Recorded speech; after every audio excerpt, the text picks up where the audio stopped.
공포, 부재, 한 친구의 이야기. 안톤 체홉. 1892년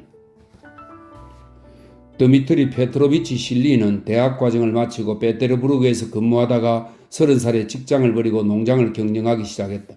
농장은 그런대로 잘 굴러갔지만 아무래도 그에게 어울리지 않았으므로 나는 그가 다시 페테르부르크로 돌아오기를 바랐다.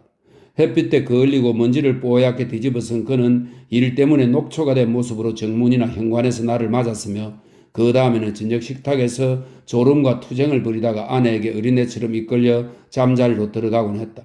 이따금 그가 졸음을 이겨내고 부드럽고 경건한 마치 기도하는 듯한 목소리로 자신의 훌륭한 사상들을 펼쳐 보이기 시작할 때면 나는 그에게서 경영자나 농장주가 아닌 한 지친 남자의 모습을 볼 뿐이었다. 내가 보기에 그에게 필요한 것은 결코 농장의 성공이 아니었다. 그는 다만 하루가 무사히 가기를 바랄 따름이었던 것이다. 나는 그의 농장에서 지내는 것을 좋아해서 한 번 가면 2, 3일 정도 묵곤 했다. 나는 그의 집과 정원을, 넓은 가수원과 개울을, 그리고 다소 나른하고 현학적이지만 명쾌한 면도 있는 그의 철학을 좋아했다. 그 사람 자체를 좋아했다고 말하기는 좀 어려운데 그건 아직까지도 당시의 내 감정을 정확히 해명할 수가 없기 때문이다. 그는 똑똑하고 친절하고 흥미로웠으며 또한 진실한 사람이었다. 그러나 그가 자신의 내밀한 속마음을 털어놓으며 우리의 관계를 진정한 우정이라고 말했을 때 내가 왠지 꺼림칙하고 부담스러워했던 기억이 생생하다. 나에 대한 그의 호감 속에는 무언가 거북한 압력이 담겨 있었기 때문에 나로서는 그냥 평범한 친구 사이로 지내기를 원했던 것이다. 문제의 핵심은 그의 아내 마리아 세르게예브나가 너무도 내 마음에 들었다는 점에 있었다. 그녀와 정말로 사랑에 빠진 것은 아니었지만 나는 그녀의 얼굴과 눈, 목소리와 걸음걸이를 좋아했으며 한동안 못 보면 그녀가 그리워졌다. 당시의 나의 공상 속에서 이 젊고 아름답고 우아한 여성만큼 생생하게 떠오르는 얼굴은 없었다. 그녀에 대해서 나는 어떤 확신도 기대도 품고 있지 않았다.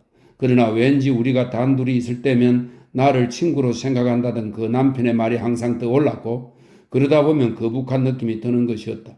그녀가 피아노 앞에 앉아서 내가 좋아하는 곡을 연주하거나 나에게 무언가 재미있는 이야기를 해주면 나는 즐겁게 들었지만 그와 동시에 내 머릿속에는 그녀가 자신의 남편을 사랑하고 있으며 그 남편은 나의 친구이고 그녀 또한 나를 남편의 친구로 여긴다는 생각이 비집고 들어왔다.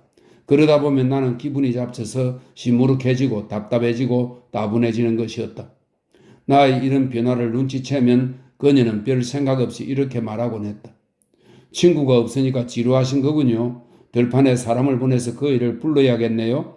그리고 드미트리 페트로비치가 오면 그녀는 이렇게 말했다. 자, 이제 당신 친구가 왔네요. 좋으시겠어요? 이런 식으로 1년 반이 흘러갔다. 어느 7월의 일요일 나와 드미트리 페트로비치는 소일거리 삼아 클루시노라는 큰 마을로 저녁 창거리를 사러 갔다. 우리가 가게들을 둘러보는 사이에 해가 지고 저녁이 되었다. 그날 저녁을 아마도 나는 평생 잊지 못할 것이다. 우리는 비누처럼 생긴 치즈와 돌처럼 딱딱하고 타르 냄새가 나는 소시지를 산 다음 맥주가 있는지 알아보려고 선술집으로 향했다. 마부는 말의 편자를 깔기 위해 대장간에 가야 했으므로 우리는 그에게 교회 옆에서 기다리겠다고 말했다. 그런데 우리가 산 물건들에게 관해 이야기를 하고 웃음을 터뜨리며 걸어가는 동안 마치 탐정처럼 은밀한 태도로 묵묵히 우리 뒤를 밟는 사람이 있었다. 그것은 우리 군에서 40명의 순교자라는 꽤나 이상한 별명으로 통하는 남자였다. 40명의 순교자는 다름 아닌 가브렐라 세베로프 혹은 줄여서 가버류시카로서 한동안 나의 하인으로 있다가 술버릇 때문에 쫓겨난 자였다. 그는 드미트리 페트로비치의 집에서도 일한 적이 있는데 거기서도 똑같은 죄로 쫓겨났던 것이다. 그는 지독한 술꾼이었으며 그의 운명 자체가 그 사람 자신처럼 온통 술과 방탕에 절어 있었다. 그의 아버지는 신부였고 어머니는 귀족이었으므로 그는 출신상으로 보면 특권층에 속했다.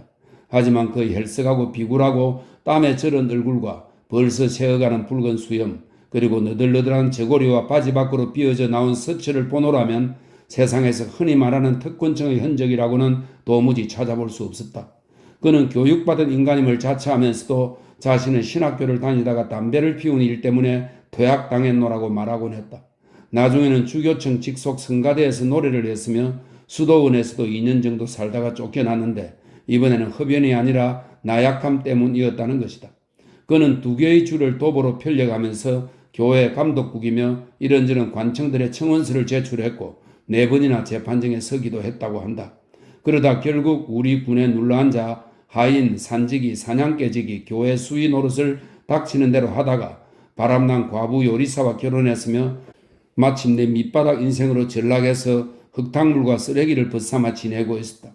때문에 이제는 그가 자신의 고상한 출신 내력을 늘어놓을 때면 무슨 전설을 전하는 것처럼 스스로도 반신반의할 정도였다. 이 이야기를 할 당시에 그는 수의사나 사냥꾼을 사칭하면서 거처도 없이 떠돌아다니고 있었고 그의 아내는 종적도 없이 사라진 상태였다. 선술집을 나온 우리는 교회로 가서 현관에 앉아 마부를 기다렸다. 40명의 순교자는 멀찌감치 서서 입에다 손을 대고 있었는데 그것은 기침이 날 때 거기에다 예의 바르게 하겠다는 신용처럼 보였다. 날은 벌써 어두워졌다. 저녁 공기에 눅눅한 냄새가 짙게 풍겨왔고 달이 막 떠오르고 있었다. 별이 보이는 청명한 하늘에는 단 2조각의 구름이 바로 우리 머리 위에 있었다. 하나는 컸고 하나는 그보다 좀 작아서 마치 외로운 모자처럼 보이는 두 구름은 저녁 노을이 사라져가는 서쪽을 향해 사이좋게 흘러가고 있었다. 멋진 날씨야. 드미트리 페트로비치가 말했다. 정말 대단하죠? 40명의 순교자가 맞장구를 치면서 입을 손으로 가리며 예의 바르게 기침을 했다. 저 드미트리 페트로비치, 이곳에는 어쩐 일로 오시게 되었는지요? 그는 우리 대화에 끼어들고 싶은 듯 간사하게 물었다. 실리는 대꾸하지 않았다.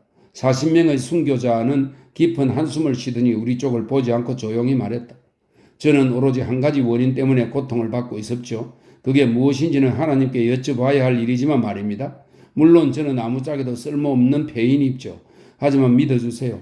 저는 빵 한 조각도 없는 처지입니다. 개보다도 못하지요. 용서하십시오, 드미트리 페트로비치. 실리는 듣고 있지 않았다. 그는 감아진 주먹에 머리를 기댄 채 무언가를 생각하고 있었다. 교회는 큰 길 끝의 높은 강둑 위에 서 있었기 때문에 울타리 너머로 강물과 강 건너편에 낮은 목초지가 보였으며 거기에서 모닥불 하나가 진홍색으로 불타고 있었다. 모닥불 주위로 사람들과 말의 검은 그림자가 어른거리고 있었다. 모닥불 너머로도 불빛이 보였는데 작은 마을인 모양이었다. 거기서 사람들이 노래를 부르고 있었다. 강 위로 그리고 목초지 위로 안개가 피어올랐다. 우유처럼 희고 짙은 가느다란 안개 기둥이 물 위에 비친 별빛을 덮는가 하면 버드나무 가지에 매달리기도 하면서 강 위를 배회하고 있었다. 안개 기둥들은 시시각각 모습을 바꾸었다. 어떤 것들은 서로 껴안고 있는가 하면 어떤 것들은 인사를 나누었고 어떤 것들은 수도사가 넓은 소매자락에 감긴 손을 기도하듯 하늘로 지켜드는 것처럼 보였다. 아마 이 광경이 드미트리 페트로비치로 하여금 유령과 죽은 이들에 대한 생각을 하게 만든 것 같았다. 왜냐하면 그가 나에게 얼굴을 돌리더니 우울한 미소를 지으며 이렇게 물었기 때문이다. 말 좀 해보시오 친구. 무시무시하거나 비밀스럽거나 환상적인 이야기를 할 때 우리는 어째서 실제 인생으로부터가 아니라 꼭 유령이나 저승세계에서 소재를 취하는 걸까요? 이해할 수 없으니까 무서운 거지. 아니 그렇다면 인생은 이해가 되시오. 말해봐요. 그래 당신은 저승세계보다 인생을 더 잘 이해한다고 생각합니까? 드미트리 페트로비치가 내 곁으로 바짝 다가앉았기 때문에 나는 그의 숨결을 내 볼에 느낄 수 있을 정도였다. 저녁 어스름 속에서 그의 창백하고 깡마른 얼굴은 더욱 파리했고 짙은 턱수염은 숲보다도 더 새까맣게 보였다. 그의 눈은 우울하고 진지했으며 나에게 무언가 무슨 이야기를 할 참인 듯 다소 겁에 질려 있었다. 그는 내 눈을 바라보며 예의 기도하는 듯한 목소리로 말을 계속했다. 우리 인생이나 저승세계나 매한가지로 불가해하고 무섭습니다. 유령을 두려워하는 자라면 나도 저 불빛들도 그리고 저 하늘도 두려워해야 마땅하지. 왜냐하면 이 모두가 잘 생각해보면 저승의 망령들만큼이나 불가해하고 환상적이니까. 햄릿 왕자가 자살을 하지 않았던 이유는 혹시라도 죽음 뒤의 꿈속에서 망령들이 나타날까봐 두려웠기 때문이요. 그의 유명한 독백을 좋아하긴 하지만 솔직히 말해서 그것은 나를 진정으로 감동시킨 적이 없어요. 유명한 독백은 사느냐 죽느냐 그것이 문제로도 하는 그것입니다. 감동시킨 적이 없어요. 당신이 친구라서 고백하지만 나는 이따금 괴로울 때면 나 자신이 죽는 순간을 머릿속으로 그려보곤 합니다. 나는 공상 속에서 암울하기 그지없는 수천 개의 장면을 만들어냈고 이것들이 나를 고통스러운 광란으로, 한마디로 말해 지옥으로 이끈 적도 있어요. 하지만 단언컨대 그것이 현실보다 더 무섭지는 않았어요. 유령이 무서운 건 사실이지만 그러나 현실도 무섭습니다. 친구, 나는 삶을 이해하지 못할 뿐 아니라 두려워해요. 어쩌면 나는 환자이거나 어딘가 잘못된 인간인지도 모르지. 정상적이고 건강한 인간은 자기가 보고 듣는 모든 것을 어느 정도 이해한다고 여길 테니까. 하지만 나는 이 어느 정도라는 느낌을 잃어버린 채 하루하루 공포에 중독되고 있어요. 광장공포라는 병이 있지만 나의 병은 삶에 대한 공포지요. 풀밭에 누워서 이제 막 태어나서 아무것도 모르는 작은 딱정벌레를 한참 동안 보고 있으면 그 벌레의 삶이 끔찍한 일로 가득 찬 것 같고 그 미물에서 나 자신의 모습을 발견합니다. 정확히 뭐가 무서운 겁니까? 내가 물었다. 모든 것이 무서워요. 나는 천성이 심오한 인간이 못 되는지라 저승세계니 인류의 운명이니 하는 문제에는 별로 흥미가 없어요. 뜬구름 잡는 일에는 도무지 소질이 없다는 얘기입니다. 내가 가장 무서워하는 것은 진부함이에요. 왜냐하면 우리들 중 어느 누구도 거기에서 벗어날 수 없기 때문이죠. 내 행동들 중에서 무엇이 진실이고 무엇이 거짓인지 가려낼 능력이 없다는 사실은 나를 전율하게 만들어요. 생활환경과 교육이 나를 견고한 거짓의 울타리 안에 가두어 놓았다는 걸 나는 압니다. 내 일생은 자신과 타인을 깜짝까지 속이기 위한 나날의 궁리 속에서 흘러갔다고 해도 과언이 아니죠. 나는 죽는 순간까지 이런 거짓에서 벗어날 수 없다는 생각 때문에 무섭습니다. 오늘 나는 무엇인가를 하지만 내일이면 벌써 내가 왜 그 일을 했는지 이해할 수 없게 돼요. 베테르부르크에서 직장 생활을 시작했다가 나는 겁을 먹고 이리로 왔죠. 그래서 농장 경영에 손을 대지만 역시 겁이 납니다. 내 생각에 우리는 아는 것이 거의 없어요. 그렇기 때문에 매일 실수를 저지르고 옳지 못한 일을 하며 서로 비방하고 남의 일에 끼어드는 겁니다. 사는데 방해만 되는 불필요하고 시시한 짓거리들에 우리는 자신의 힘을 소진합니다. 이것이 무섭습니다. 왜냐하면 이 모든 일이 무엇을 위해서 누구를 위해서 필요한 것인지 나는 이해할 수 없으니까요. 친구, 나는 사람들을 이해하지 못할 뿐더러 두렵습니다. 나는 농부들 보기가 두려워요. 무슨 대단하고 고상한 목적이 있기에 저들은 괴로워하는지 저들은 무엇을 위해서 사는지 나는 모르겠어요. 만약에 인생의 목적이 쾌락에 있다면 저들은 불필요한 여분의 인간들입니다. 만약에 인생의 목적과 의미가 가난과 절대적인 무지 속에 있는 것이라면 이런 가혹한 심판이 누구를 위해서 필요한 일인지 모르겠어요. 나는 아무것도 이해할 수 없어요. 저자를 한번 보세요. 그는 40명의 순교자를 가리키며 말했다. 저자를 이해하시겠습니까? 우리 두 사람이 자신을 보고 있다는 걸 알아챈 40명의 순교자는 주먹에다 대고 점잖게 기침을 하고서 말했다. 저는 항상 훌륭하신 나리들을 충실하게 섬겼었죠. 그러나 문제는 술입죠. 만약에 불쌍한 이놈을 구부 살피셔서 일자리를 주신다면 당장 신에게 맹세하겠습니다. 다시는 술을 먹지 않겠다고요. 교회 수위가 지나가다가 의아한 표정으로 우리를 쳐다보더니 종에 달린 줄을 당기기 시작했다. 종은 저녁의 정적을 날카롭게 깨면서 느릿느릿 10번을 울렸다. 이런 벌써 10시야? 드미트리 페드로비치가 말했다. 벌써 갈 때가 됐네요. 자, 친구. 그는 한숨을 쉬었다. 아무것도 아닌 것처럼 보이는 평범하고 일상적인 생각들을 내가 얼마나 겁내고 있는지 당신은 모를 겁니다. 나는 생각하지 않으려고 일에 몰두합니다. 밤에 깊이 잠들기 위해서 농장 일로 자신을 혹사시키는 거죠. 애들과 아내가 다른 사람들에게는 문제될 일이 없겠지요. 하지만 이들이 나에게는 얼마나 무거운 짐인지. 그는 손으로 얼굴을 문지르고 헛기침을 한번 하더니 씩 웃었다. 살아오면서 내가 했던 바보짓들을 당신에게 얘기할 수 있다면? 그가 말했다. 모두가 그러더군요. 당신에게는 착한 부인과 예쁜 아이들이 있지 않습니까? 그리고 당신 자신은 훌륭한 가장이잖아요? 사람들은 내가 무척 행복하다고 생각하고 나를 부러워합니다. 뭐 이왕 말이 나왔으니 당신한테만 이야기하지요. 나의 행복한 가정생활이란 사실 서글픈 오해에 불과합니다. 나는 가정이 두려워요. 그의 창백한 얼굴은 꾸며낸 미소로 일그러졌다. 그는 내 허리를 껴안고 낮은 목소리로 말을 계속했다. 당신은 나의 진실한 친구예요. 나는 당신을 믿고 깊이 존경합니다. 하늘이 우리에게 우정을 선사한 이유는 서로 허물없이 말을 털어놓음으로써 우리를 압박하는 비밀의 고통으로부터 벗어나게 하려는 게 아닐까요? 괜찮다면 나에 대한 당신의 호의를 믿고 모든 진실을 털어놓고 싶습니다. 당신이 보기에 그토록 행복할 것 같은 나의 가정생활이라는 게 사실은 나의 가장 큰 불행이자 공포입니다. 나의 결혼은 기묘했고 어리석었습니다. 결혼하기 전에 나는 마샤를 미칠 듯이 사랑했습니다. 2년 동안 그녀를 쫓아다녔어요. 나는 그녀에게 5번이나 청혼을 했지만 나에게 전혀 관심이 없었던 그녀는 매번 거절했습니다. 6번째는 사랑에 몸이 단 나머지 그녀 앞에 무릎을 꿇고 흡사 구걸을 하듯 매달리며 청혼했고 결국 그녀는 승낙을 했습니다. 그녀는 나에게 이렇게 말했어요. 당신을 사랑하지는 않지만 정숙한 아내가 되겠어요. 라고. 나는 그런 조건조차도 감지덕지하며 받아들였죠. 그때는 그 말이 무슨 뜻인지 이해했어요. 하지만 지금은 귀신이 잡아가도 이해를 못하겠습니다. 당신을 사랑하지는 않지만 정숙한 아내가 되겠어요. 이게 무슨 뜻입니까? 안개처럼 애매모호한 얘기지. 나는 지금도 신혼 첫날과 마찬가지로 그녀를 사랑합니다. 하지만 그녀로 말하면 내가 보기에는 그때처럼 무관심한 데다 내가 집을 비우면 기뻐하는 것 같습니다. 어쩌면 나는 그녀가 나를 사랑하는지 아닌지를 모를 뿐이겠죠. 네, 몰라요. 모르겠습니다. 하지만 그래도 우리는 한 지붕 안에서 서로 여보라고 부르며 같이 잠자고 아이를 가졌고 재산도 공동 명의로 했단 말입니다. 이런 것들이 무엇을 뜻하는 거죠? 그래서 어쨌다는 거죠? 친구, 당신은 뭐든 좀 이해가 됩니까? 지독한 고문이야. 우리 관계에 관한 그 무엇도 내가 이해하지 못한다는 것. 바로 그 점 때문에 나는 그녀를 정오하고 나 자신을 정오하고 우리 둘 다를 정오합니다. 내 머릿속은 온통 뒤죽박죽이에요. 나는 이렇게 스스로를 괴롭히면서 바보가 되어가는데 그녀는 마치 약을 올리기라도 하듯 날이 갈수록 예뻐지고 우아해진단 말이죠. 그녀의 머릿결은 눈부시고 그 미소로 치면 어떤 여자도 못 따라오지요. 나는 그녀를 사랑합니다. 또한 내가 절망적인 사랑을 하고 있다는 것도 압니다. 벌써 2명의 자식을 낳아준 여자를 절망적으로 사랑하다니.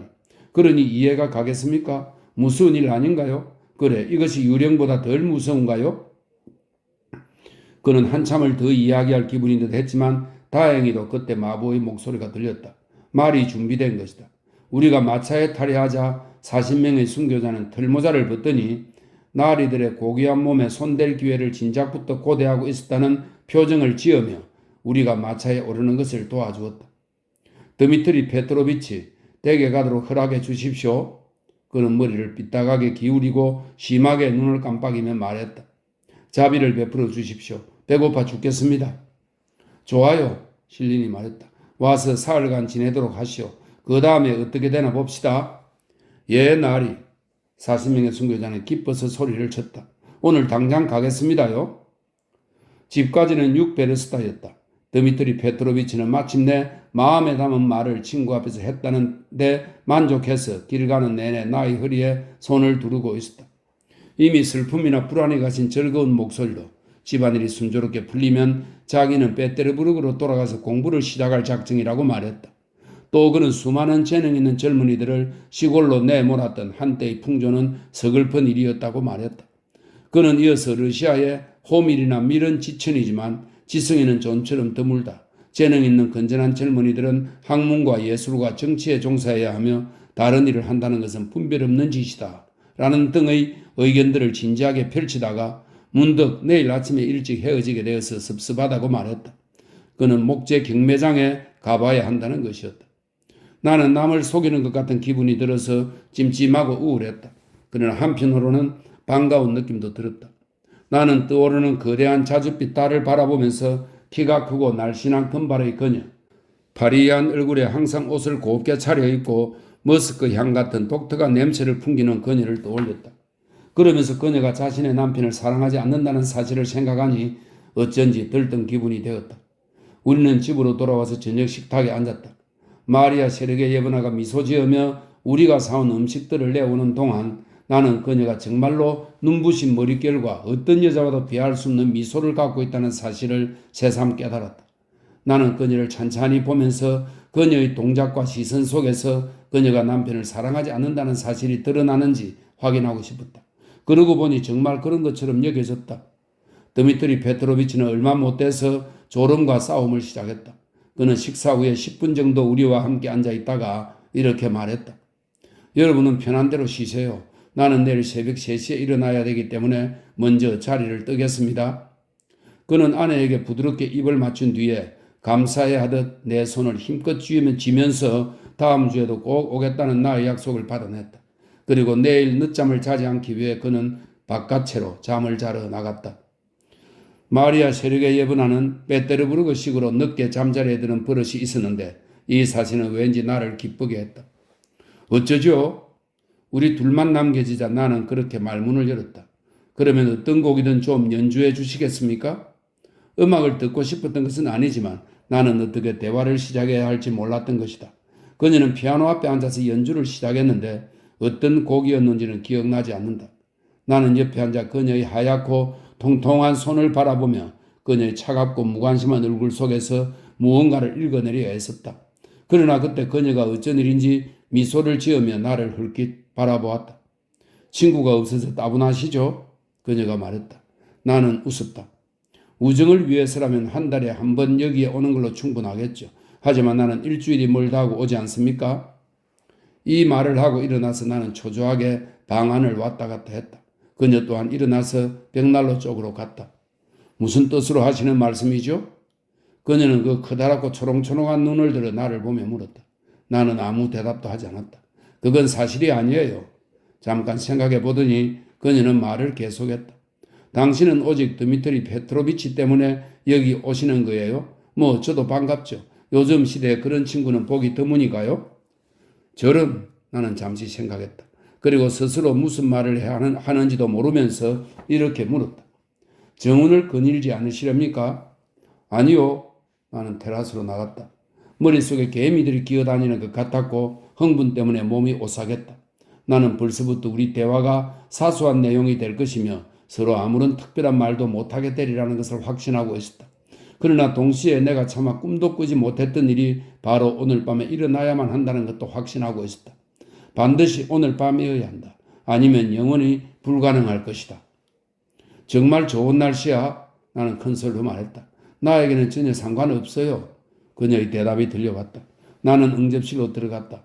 마리아 세르게 예브나는 아까처럼 벽난로 옆에 서서 뒷짐을 지고 그를 외면한 채 무언가를 생각하고 있었다. 어째서 전혀 상관이 없지요? 내가 물었다. 왜냐하면 따분하니까요. 당신은 당신 친구가 없을 때만 따분하시겠죠? 하지만 나는 언제나 따분해요. 하기야 당신에게는 흥미없는 일일 테죠? 나는 피아노 앞에 앉아서 음정 몇 개를 치며 그녀의 다음 말을 기다렸다. 제발 그렇게 격식 차리지 마세요. 그녀는 성난 눈으로 나를 노려보았다. 화가 나서 금방 울음을 터뜨릴 기세였다. 주무시고 싶으면 가서 주무세요.